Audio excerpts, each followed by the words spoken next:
அனைவருக்கும் வணக்கம். "அரண்டவன் கண்ணுக்கு இரண்டுதெல்லாம் பேய்" அப்படின்னு ஒரு பழமொழி இருக்குது.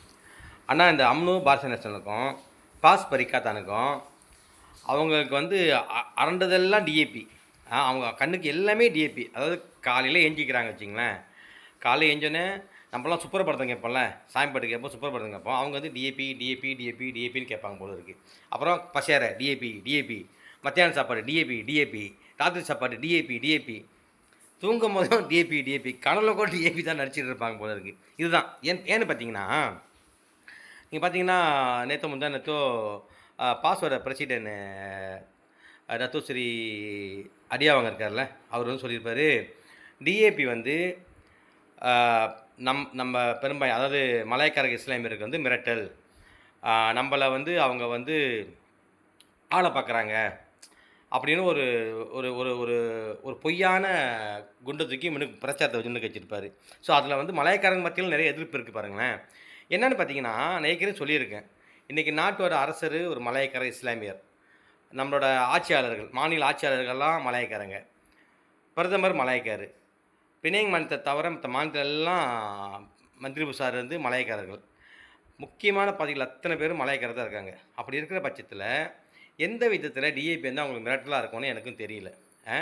அதாவது ஒரு ஒரு ஒரு ஒரு இப்போ அதான் நம்மள சொன்னால் அது ஒரு நியாயம் இருக்கும் பாருங்கள். நம்ம சிறுபான்மை, சீனர்களும் சிறுபான்மை, ஆனால் மலாய்க்காரர்கள் பெரும்பான்மை. உண்மையிலே பார்க்க மலாய்க்காரங்க ரொம்ப நல்லவங்க. அவங்களுக்கு வந்து அந்த அந்த பூடி பாஷா, அந்த நிறைய நல்ல பண்புகள் இருக்குது. நாங்கள் வந்து பக்கத்தான் ராயட் காலத்தில் வந்து பாஸ்கோரை வேலை செஞ்சுருக்கோம். அப்போ வந்து தோகுரு நிக்னஸ்மி இருந்தார். அருமையான தலைமைத்துவம் வந்துச்சு. நானே எங்களெல்லாம் நம்ம பிகேஆர் அவங்க பாஸ் இருந்தால் கூட நம்மள தமிழ்நாட்டில் பார்த்தா கூட அவங்க அரவணைச்சு அவங்களோட மரியாதை செலுத்துவாங்க.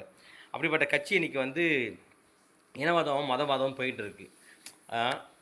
அது அது எதனால் அப்படி அவங்க மாறினாங்க தெரியல, பதவினாலே என்னன்னு தெரில. ஸோ இந்த நாட்டில் வந்து ஏன் அவங்க வந்து டிஏபின்னு சொல்கிறாங்கன்னா, எல்லாம் அதாவது முக்கிய பெரும்பான்மை கட்சிகள், அதாவது முக்கிய பெரிய கட்சிகளை, அதாவது சொந்த சின்னத்தில் நின்று ஒரு சட்டமன்றம் நாடாளுமன்றம் ஜெயிக்கக்கூடிய அளவுக்கு இருக்கிற கட்சிகளில் இந்த ஒட்டுணி கட்சிங்க அதெல்லாம் நம்ம விட்டுருவோம், அதை பற்றிலாம் பேச வேணாம். அந்த மாதிரி கட்சி விட்டுட்டு பெரிய பெரிய கட்சிகளில் இன்றைக்கி வந்து எல்லா கட்சியும் மலாய்க்காரர்கள் பெரும்பான்மையாக இருக்குது, டிஏபியை தவிர்த்து. ஸோ இப்போ டிஏபி வந்து அப்போ நாடாளுமன்றம் ஜெயிச்சா சட்டமன்றம் ஜெயிச்சா கூட இன்றைக்கி பார்த்தீங்கன்னா டிஏபி தான் நம்மளுக்கு வந்து மந்திரி கொடுத்துருக்காங்க, பிகேஆர்லையும் கொடுத்துருக்காங்க. அப்போ நம்மளுக்கு பக்கத்தில் இருக்காது 2 மந்திரி இருக்காங்க. துணை அமைச்சர் நிறைய அவங்க தான் கொடுப்பாங்க. முதலாக பிணைங் மாநிலத்தில் துணை முதலமைச்சர் டிஏபி தான் கொடுத்துச்சு. முதலாக நெகிழ்ச்சா மாநிலத்தில் 2 தமிழ்நாடு எஸ்கோ வந்து டிஏபி தான் கொடுத்துச்சு. இந்த மாதிரி நிறைய விஷயங்களை மாற்றினால இவங்களுக்கு வந்து இது ஏற்றுக்கோற சூழ்நிலை. அதாவது இந்த அரசியல்வாதிகளுக்கு மக்கள் அரசியல்வாதிக்கு ஏற்றுக்கிற சக்தியில் நம்ம தான் ஆளணும். ஆக்சுவலி நீங்கள் பார்த்தீங்கன்னா இந்த முடிஞ்ச நெகிழ்ச்சி மாநில தேர்தல் காலகட்டத்தில் நாங்கள் ஒரு மலாய்க்காரர் நண்பர்கிட்ட பேசியிருந்தோம். அவர் என்ன சொன்னார்னா, ஏன் மலாய்க்காரர்கள் வந்து டிஏபின்னா பயப்படுறாங்கன்னா இந்த மாதிரி தான் ஓட்டு போட யோசிக்கிறது, இந்த மாதிரி ஒரு புகுத்திட்டாங்க அவங்க மண்டைக்குள்ள. இன்னொன்று வந்து அவங்க என்ன சொல்கிறாங்கன்னா, இப்போ அம்னோ பாரதிய எடுத்துங்களேன், அதில் வந்து அம்னோ தான் பெரிய அண்ணன், மாய்க்காவும் மாசிசாவும் அவங்க சொன்னால் கேட்கணும். ஆனால் பக்கத்தாரப்பெல்லாம் அப்படி இல்லை. அவங்க நினப்பில் எப்படி பூத்திட்டாங்கன்னா, பக்கத்தாரப்பெல்லாம் டிஏபி தான் பெருசு. ஆனால் பக்கத்தாரப்பான் எப்பயோ அறிவிச்சிட்டாங்க, இங்கே யாரும் சின்ன அண்ணன் பெரிய அண்ணன் இல்லை, எல்லாம் ஒரே உரிமை அப்படின்னு, ஒரே சமம் அறிவிச்சிட்டாங்க பாருங்கள். ஆனால் இருந்தாலும் இவங்க புகுத்தி இந்த அளவு கொண்டு வந்துட்டாங்க. ஆகவே மக்களே, டிஏபின்னு ஒரு கட்சி இருக்கிறனால தான் நம்ம சிறுபான்மையோட சில விஷயங்களும் பாதுகாக்கப்படுது. நன்றி, வணக்கம், வாழ்க வளமுடன்.